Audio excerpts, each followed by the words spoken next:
শর্মিন্দা কৃত কর্মে আমার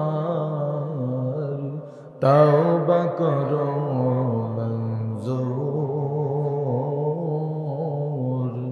তওবা করো মঞ্জুর আল্লাহ, তওবা করো মঞ্জুর। আমার গুনাহ মাফ করো। আলহামদুলিল্লাহ, আল্লাহ পাক রব্বুল ইজ্জত আল জালালের দরবারে লাখ কোটি শুকর যে আল্লাহ পাক রব্বুল আলামিন আপনাকে আমাকে দুনিয়ার ফিতনা ফাসাদ থেকে পৃথক করে উৎকৃষ্ট জায়গায় মসজিদে জুমার নামাজ আদায় করার মতো সেই তৌফিক যে মনিব করে দিলেন, এই জন্য সেই রব্বে কারিমের দরবারে শুকরিয়া আদায় করছি। সবাই করছি আলহামদুলিল্লাহ। দুরূদ ও সালাম পেশ করছি মানবতার মুক্তির দূতের জন্য, যিনি আপনার নবী, আমার নবী, নবিকুল শিরোমণি নবীদের সর্দার জনাবে মুহাম্মদুর রাসূলুল্লাহ সাল্লাল্লাহু আলাইহি ওয়াসাল্লাম। সম্মানিত উপস্থিতি, সম্মানিত হাজিরিন, আমরা এমন একটা সময় উপনীত হয়েছি যে সময়টা আমরা খুবই অসহায়ের ভিতরে আছি। মুসলমান হিসাবে আমাদের পরিচয় দিতে লজ্জাবোধ করা দরকার।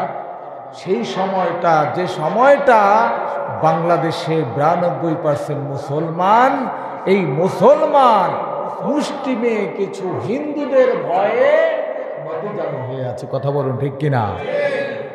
কেন এই অবস্থা আমাদের তৈরি হলো? আল্লাহ পাক রব্বুল আলামিন সূরা বাকারার 14 নম্বর আয়াতে আল্লাহ পাক রব্বুল আলামিন এই কথাটাই উল্লেখ করেছেন। কেন উল্লেখ করলেন আল্লাহ? যে আমার বান্দাদের ভিতরে কিছু মানুষ থাকবে যারা ঈমান আনবে, ঈমান আনার পরেও তাদের সেই ঈমান বলবৎ থাকবে না। তাদেরকে যখন দুনিয়ার কোনো স্বার্থ তাদেরকে করা নাগাদ করবে, দুনিয়ার স্বার্থ যখন তার সামনে হাজির হবে, ওই মানুষগুলো ঈমান ধরে রাখতে পারবে না। আল্লাহর নবী, বিশ্ব নবী মুহাম্মদুর রাসূলুল্লাহ সাল্লাল্লাহু আলাইহি ওয়াসাল্লাম বলেছেন, ও আমার সাহাবারা শুনে নাও, শেষ জামানায় এমন একটা জামানা আসবে যে জামানায় কচু পাতার পানি যেমন টলমল করে ধরে রাখা যায় না। পানি যতই আটকাতে চাবেন, কচু পাতায় পানি আটকানো যায়? কথা বলেন, যায়? যায় না। কচু পাতায় পানি আটকানো যেমন যায় না, আল্লাহর নবী বললেন, ও আমার সাহাবারা শুনে নাও, সামনে এমন একটা জামানা আসবে যে জামানাটা ঈমান ধরে রাখা তার চাইতে কঠিন হবে। শুধু তাই নয়, আগুনের অঙ্গার হাতের মাঝে রাখা যত কঠিন হয়, হাতের মাঝে রাখা সম্ভব, কিন্তু শেষ জামানায় এমন একটা জামানা আসবে যে জামানার ভিতরে তুমি ঈমান রাখতে পারবা না। ঘর থেকে ঈমান নিয়ে বের হয়ে যাবা, বেঈমান হয়ে ঘরের ভিতরে আসবা, ঘর থেকে বেঈমান অবস্থায় যাবা, ঈমান নিয়ে বাড়ি ফিরবা। এরকম টলমল ঈমান নিয়ে তোমাকে বেঁচে থাকতে হবে। কথা বলুন ঠিক কিনা? এখন সেই সময় আছে না নাই? কথা কয় না? আছে। মুষ্টিমে কিছু ইস্কন আমাদেরকে চোখ রাঙায়, আমাদেরকে ভয় দেখায়। পার্শ্ববর্তী দেশ ভারত আমাদের চোখ রাঙায়, তোমাদেরকে খাদ্য দেব না, তোমাদেরকে পেঁয়াজ দেব না, তোমাদেরকে পাট শিল্প দেব না, তোমাদের বস্ত্র শিল্প ধ্বংস হয়ে যাবে।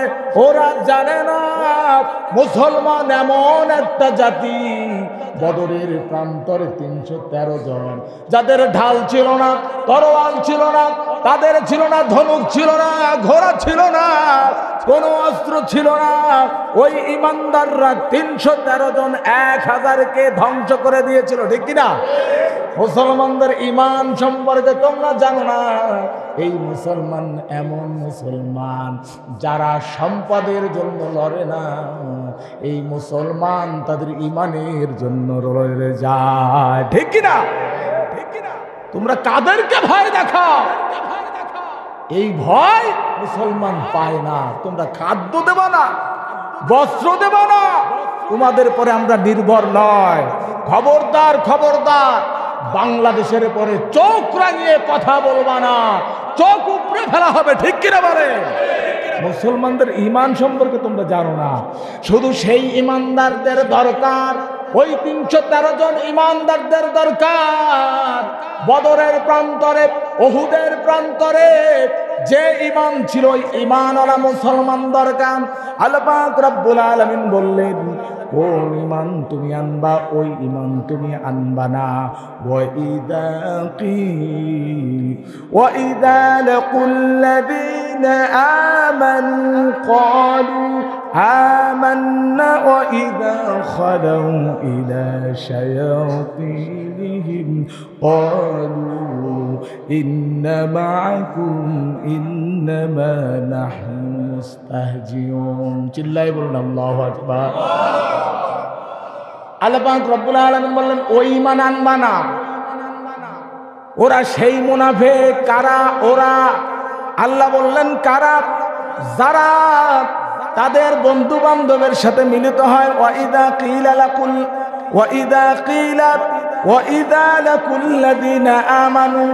যখন তারা ঈমানদারদের সাথে মিলিত হয়, যখন তাদের ঈমানদার বন্ধুদের সাথে মিলিত হয়, তখন বললেন আমরা ঈমান এনেছি তোমাদের মতো। ঠিক কিনা? ঠিক কিনা?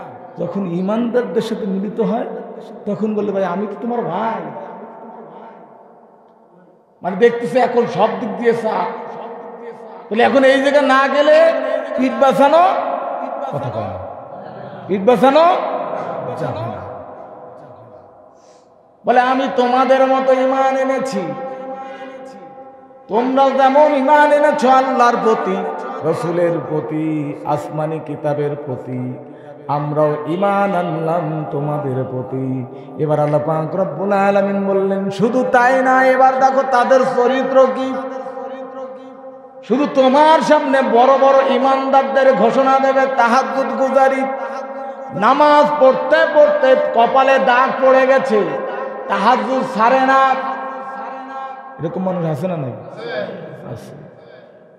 কিন্তু যে তুমি গোপনে গোপনে তাদের খোঁজ নিয়ে দেখো, তারা তোমাদের বিষয়ে চক্রান্ত করার জন্য ইসকনের সাথে ঘোরাফেরা করে, এরকম মানুষ আছে না? নাই? কথা করা আছে না? নাই? কপালে দাগ পড়ে গেছে, তাহাজ্জুদ ছাড়ে না, কিন্তু স্বার্থে আঘাত করলে তোমার নামাজ রোজা সব ফেলে দিয়ে ওই ইসকনের সাথে যে সম্পৃক্ত হয়ে যায়, এরকম মুসলমান আছে না? নাই? আপনাদের এলাকায় না থাকতে পারে, আমাদেরও রামনগর এলাকায় আছে। তারা বলে, একজন বলতেছে ভাই আপনি ইমানদার, ফেসবুকে আমাকে স্ক্রিনশট দিয়ে দেখাইছে, ওর সাথে ওই একটা ছেলের সাথে তার সাথে কথাবার্তা হচ্ছে। ভাই আপনি তো ইমানদার, আপনার তো ভূমিকা মুসলমানের পক্ষে হওয়ার দরকার ছিল। বলছে তুমি আমারে জ্ঞান দিও না, জামাত শিবিরের মতো কথা বলো না। এটা কোনো জামাত শিবিরের কথা? কথা কয় না। সব জায়গায় এরা জামাত কাটে, মাথাটাই আমার নষ্ট হয়ে যায়। জামাত শিবিরের মতো কথা বলো না, তোমার ঈমান আলাদা, আমার ঈমান আলাদা। নাউজুবিল্লাহ বলেন। ওর ঈমান আছে, কথা কয় না, ওর ঈমান আছে। আল্লাহ পাক রব্বুল আলামিন শুধু বললেন, খেয়াল করুন, ওয়া ইযা খালাউ ইলা শায়াতিনহিম, শুধু তাই নয়, তখন যখন ওরা শয়তানের সাথে মিলিত হয়। কাতে? শয়তান বন্ধুদের সাথে। ওই যখন আগে ছিল, এখন চলে আসছেন আপনার ইমানদার বড় জব্বা, লম্বা জুব্বা, টুপি, দাড়ি রাখছে বিশাল বড়, শামসুদ্দিন মানিক চৌধুরীর মতো। কথা কয় না? কথা কয় না। শামসুদ্দিন মানিকের দাড়ি ছিল কি ছিল না? ধরা খাওয়ার পর দাড়ি দেখছেন মুখের ভিতরে। আর ইয়া বড় দরবেশ, ইয়া বড় দরবেশ, বাঁচার জন্য কিলিন নিষেধ করছে, এরকম নজিরে আছে না? নাই? বলছে কি অবস্থা? আল্লাহ পাক রব্বুল আলামিন বললেন, যখন তারা ওই শয়তানদের সাথে মিলিত হয়, তখন আল্লাহ আগেই বলে দিচ্ছে 1400 বছর আগে, আল্লাহ পৃথিবীর সৃষ্টির 50,000 বছর আগে আল্লাহ কি করছে, লিখে রাখছে এই মানুষগুলো কি বলবে। আল্লাহ বলতে খেয়াল করে শোনো, ওরা কি করে যখন তাদের বন্ধুদের সাথে মিলিত হয়, ক্বালু ইন্না মাআকুম ইন্নামা নাহনু মুস্তাহজিউন। আরে বেটা, আমি তো শুধু পিঠ বাঁচানোর জন্য গেছিলাম, আমি তো তোমাদেরই বন্ধু, শুধু পিঠ বাঁচানোর জন্য কি গেছি। আমরা তো নিছক তাদের সাথে তামাশা করছি। কি করছি? কথা কয় না, কি করছি? তামাশা। আমরা আসলে তোমাদেরই আছি, শুধু ওদের সাথে একটু তামাশা করার জন্য গেছি। এরকম মানুষ নাই মনে হয়? আছে, আছে। আল্লাহ পাক রব্বুল আলামিন বললেন, যারা এই তামাশা করে শুনে নাও, তামাশা ওরা ওদের সাথে করেছে, তোমাদের সাথে করতে পারে নাই। ঠিক কিনা বলেন? আল্লাহ পাক রব্বুল আলামিন বললেন, ওয়া মাকারু ওয়া মাকারাল্লাহু ওয়াল্লাহু খায়রুল মাকিরিন। ওরা তোমাদের বিষয়ে চক্রান্ত করে, ওরা জানে না, ওরা জানে না, ওরা করবে চক্রান্ত আর আমি করব কৌশল। ঠিক কিনা বলে?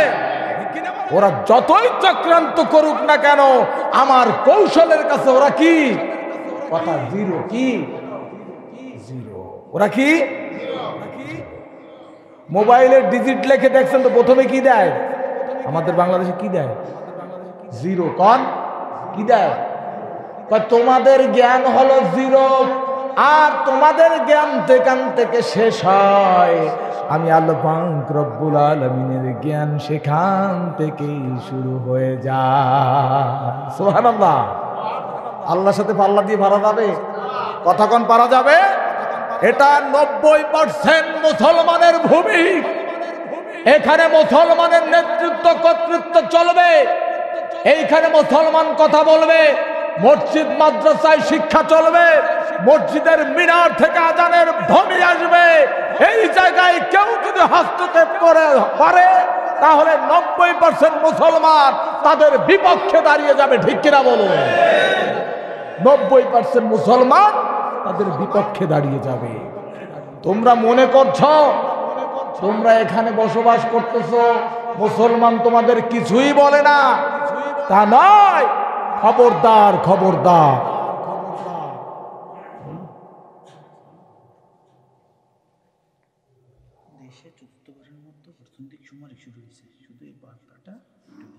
ইনশাআল্লাহ, ইনশাআল্লাহ, ইনশাআল্লাহ, ঠিক আছে, একটু থাকুক আমার কাছে। তো খেয়াল করো, এই জায়গায়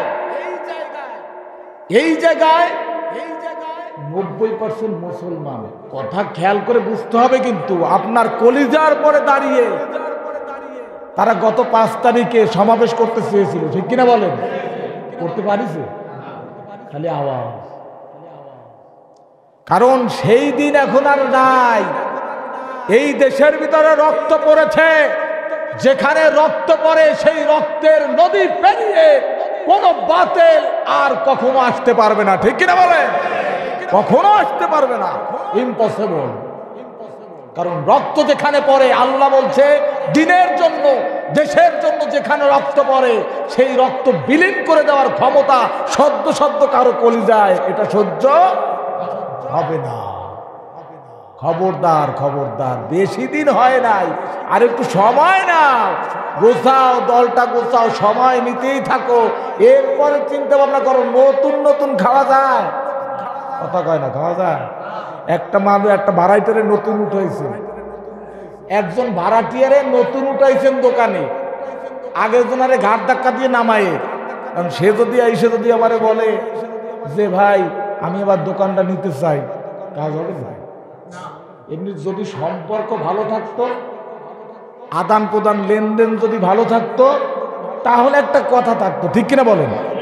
কিন্তু যে তুমি ভাড়া দাও নাই ঠিক মতো, মালিকের সাথে খারাপ ব্যবহার করেছো, সব কিছু তোমার নেগেটিভ ছিল, নতুন ভাড়া দিয়ে উঠানোর সাথে সাথে তারে নামানোর জন্য তুমি যদি ভাড়ার ইয়ালারে বলো যে ভাই আমারে আবার ঘরটা দেন, আপনারা দেবেন নাকি?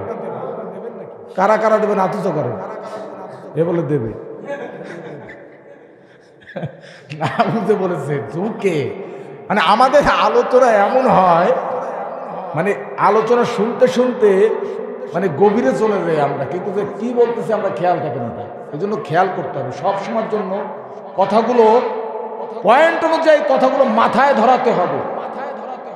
যে একটা মানুষ খারাপ ব্যবহার করেছে আপনার সাথে, তাকে আর কখনো উঠতে যদি দেন, দিতে পারেন, সে আপনার সাথে আবার সুসম্পর্ক করবে, আপনার লেনদেনগুলো পরিশোধ করবে, এরপর আপনার সাথে আন্ডারস্ট্যান্ডিং আবার সুন্দর করে বাড়াতে এক পর্যায়ে দেখলো ওই ভাড়াটিয়ার চাইতে আপনার মূল্যায়নটা বেশি হয়ে যাবে, ঠিক কিনা বলেন? কিন্তু সেটা তো সময় লাগবে, কথা কন না কেন? সময় লাগবে না? সময় লাগবে। শব্দ কোনো কিছু পরিবর্তন হয় না। অতএব যারা এখনো ভুলের বশত, আপনাদেরকে আল্লাহ পাক রব্বুল আলামিন একটা সময় দিয়েছে, অবকাশ দিয়েছে। খবরদার এই সময়টাকে দুর্বলতা ভাববেন না। আপনার পরে রহম এসেছে এই জন্য আপনি দুর্বলতা ভাববেন না, কারণ যদি আপনি দুর্বলতা ভাবেন আপনার অস্তিত্ব বিলীন হয়ে যাবে। কথা কন না কেন? দুর্বলতা ভাববেন না। আপনাকে রহম করেছে, আপনি ফিরে আসুন আল্লাহর পথে।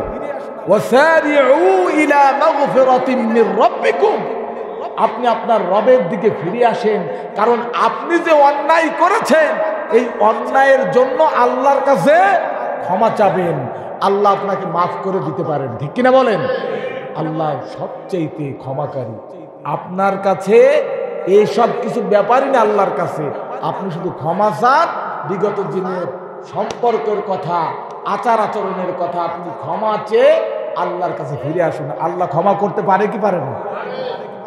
এই জন্য সম্মানিত উপস্থিতি, সম্মানিত হাজিরিন, আল্লাহ পাক রব্বুল আলামিন বলছেন, খবরদার তোমাদের চরিত্র যেন এমন না হয় তোমরা ক্ষমা চাওয়ার অবকাশ পেয়েছো, ক্ষমা পাওয়ার অবকাশ পেয়েছো, কিন্তু যে তার মানে এই নয় তুমি ইমানদারদের সাথে মিলিত হয়ে তাদের জয়গান গাবা, আবার যখন তোমার বাতিল বন্ধুদের সাথে মিলিত হবা তখন তুমি আবার পুরনো দিকে ফিরে যাবা। এইটা যদি তোমার চরিত্র হয়, আল্লাহ পাক রব্বুল আলামিন বলছেন তাদের স্থান হবে কাফিরের নিচে। নাউজুবিল্লাহ বলেন, জোরে বলেন নাউজুবিল্লাহ।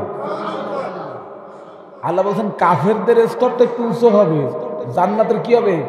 একটু উঁচু হয়ে থাকবে, কারণ ওরা ডাইরেক্ট অস্বীকৃতি করেছে, অস্বীকার করেছে ডাইরেক্ট। একটা মানুষ আপনার মুখের সামনে কথা বলে ওটা ভিন্ন কথা, আর একজন আপনার পিছনে পিছনে পিন দেওয়ার জন্য ব্যস্ত থাকে, কোন ব্যক্তি ভালো? কথা কয় না। সামনে যে আপনাকে কথা বলেছে আপনি দুঃখ পান, সামনে পান, কোনো সমস্যা নেই। আমি কিন্তু এরকম কথা বলা পছন্দ করি, যে সামনাসামনি আমি কথা বলবো, আমার দুইটা কথা যদি তুমি বেজারও হও আমার করার কিছু নেই, আমি লাগলে পরে আবার তোমার ভাও ধরে ক্ষমা চাবো, সমস্যা নেই আমার। কিন্তু পিছনে পিছনে পিন লাগানো ওটা আমার মোটেও পছন্দ না। কথা বলুন ঠিক কিনা? এইসব চরিত্র অর্জন করা যাবে তো ইনশাআল্লাহ। এই জন্য আল্লাহ পাক রব্বুল আলামিনের নবী বলেছেন, আর আল্লাহও বলেছেন যে যারা মুনাফিকি করবে, যাদের চরিত্রের ভিতরে মুনাফিকি থাকবে, এরা কাফেরের নিচে থাকবে, কাফেরের উপরে থাকবে।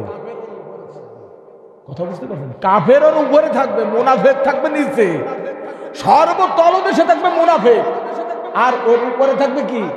তাহলে মুনাফিকের চাইতে কাফের ভালো না? কথা কয় না। মুনাফিকের চাইতে কি হতে ভালো? আব্দুল্লাহ ইবনে উবাই সর্বোচ্চ মুনাফিক ছিল। আল্লাহর নবী জানাজা পড়াতে গেলেন, ওমর রাদিয়াল্লাহু তাআলা কাপড় টেনে বললেন, ইয়া রাসূলুল্লাহ নামাজ পড়াবেন না, সে মুনাফিক। আল্লাহর নবী বললেন, আল্লাহ এখন আমাকে নিষেধ করেন নাই। আল্লাহর নবী জানাজা পড়ালেন, তার জামা মুবারক খুলে তার গায়ে পেঁচিয়ে দিলেন।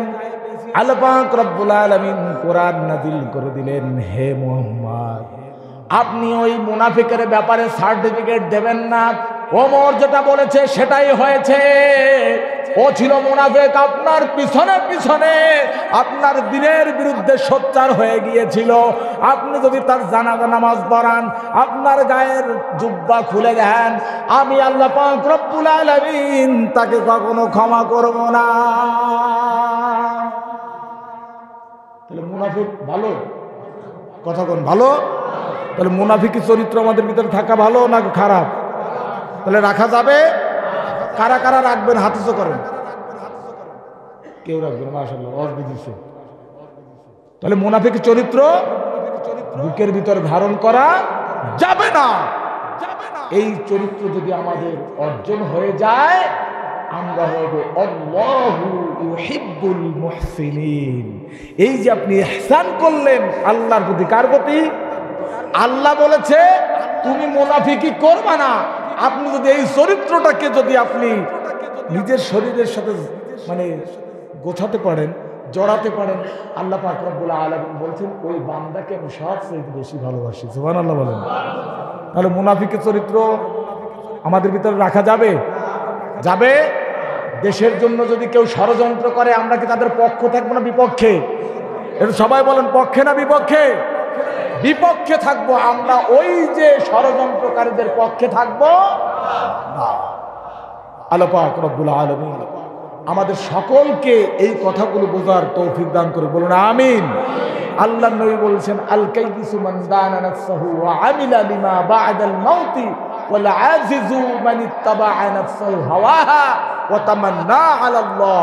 যে ব্যক্তি মৃত্যু পরবর্তী প্রজন্মের জন্য যদি সে কোনো কিছু আখের গুছিয়ে নেয়, সে হলো সর্বোচ্চ বুদ্ধিমান। সুবহানাল্লাহ কান। বলছে কি, জীবন থাকা অবস্থায় আখেরাতে কি কি সামান লাগবে সে ওইটা গোছাই নেয়। আপনি যখন কোনো সফরে যান, তখন কিছু টোল টোপলা গোছান না? ব্যাগে কিছু কাপড়, মেসওয়াকটা, ব্রাশটা, বা আমার টুপিটা, আমার একদিন সফরের জন্য, 2 দিন সফরের জন্য, 15 দিন সফরের জন্য একটু বেশি লাগে না? তাহলে যেখানে অনন্তকাল আপনাকে থাকতে হবে, আল্লাহ বলছেন, আল্লাহ নবী বলছেন, সর্বোচ্চ বুদ্ধিমান ওই ব্যক্তি যে মৃত্যু পরবর্তী জীবনের জন্য পাথেও গুছিয়ে নেয়। আর আহম্বক ওই ব্যক্তি যে কোনো কিছু গোছায় না, কিন্তু যে ভালো কিছু থাকার আশা করে। আপনি সফরে যাবেন 1 মাসের, খালি একটা জামা নিছেন, কনকনে শীতের ভিতরে একটা জামা নিছেন, আর কিছু নেন নাই। 1 মাস কেউ জামা ব্যবহার করা যাবে? ওর পাশ দিয়ে কেউ হাঁটতে কথা কয় না, গন্ধে ময়লায় বিশ্রী হয়ে যাবে এবং নিজেও কষ্ট পাবে। এই কনকনি শীতের ভিতরে একটা জামায় কি শীত মানায়? এই জন্য আপনার যেরকম যে প্রস্তুতি, সেরকম প্রস্তুতি নিয়ে আপনাকে সফরে বের হতে হবে। আল্লাহ পাক রব্বুল আলামিন বলছেন, আল্লাহ নবী বলেছেন, আদ-দুনিয়াউ নাজরাতুল আখিরাহ, তোমার দুনিয়া হলো আখিরাতের শুষ্ক ক্ষেত্র। তুমি এখান থেকে পাথেও গুছিয়ে ওপারে যে তুমি সেইগুলো ভোগ করবা। যদি তুমি না গোছাও, কিছু খাইতে পারবে না। ঠিক কিনা বলেন? এই জন্য আমাদের গোছানো দরকার আছে না নাই? আল্লাহ পাক রব্বুল আলামিন সকলকে, আল্লাহ পাক রব্বুল আলামিন মুনাফিকের চরিত্রটাকে কলিজা থেকে ঝেড়ে কাপড় দিয়ে, ওই যে সাবান দিয়ে কেসে, সাবান দিয়ে কাচেন না পুরোনো কাপড়, এগুলো কাচতে হবে আজকে। এই কলিজার ভিতরে যত জার মাছে ময়লা আছে, এই ময়লাগুলোকে ধুয়ে মুছে ছাপ করে এর ভিতরে ইমানদারদের একটা আয়না লাগাতে হবে, যে আয়নাটা আপনাকে ইহকাল থেকে পরকালের জিন্দেগিকে সুখময় করবে। আল্লাহ পাক রব্বুল আলামিন সকলকে মুনাফিকের চরিত্রকে কলিজা থেকে ঝেড়ে মুছে ইমানদারদের চরিত্র অর্জন করার তৌফিক ও বরকত আমাদেরকে দান করুন। সবাই বলুন আমিন। আখিরু দাওয়ানা আলহামদুলিল্লাহি রাব্বিল আলামিন। আসসালামু আলাইকুম ওয়া রাহমাতুল্লাহ।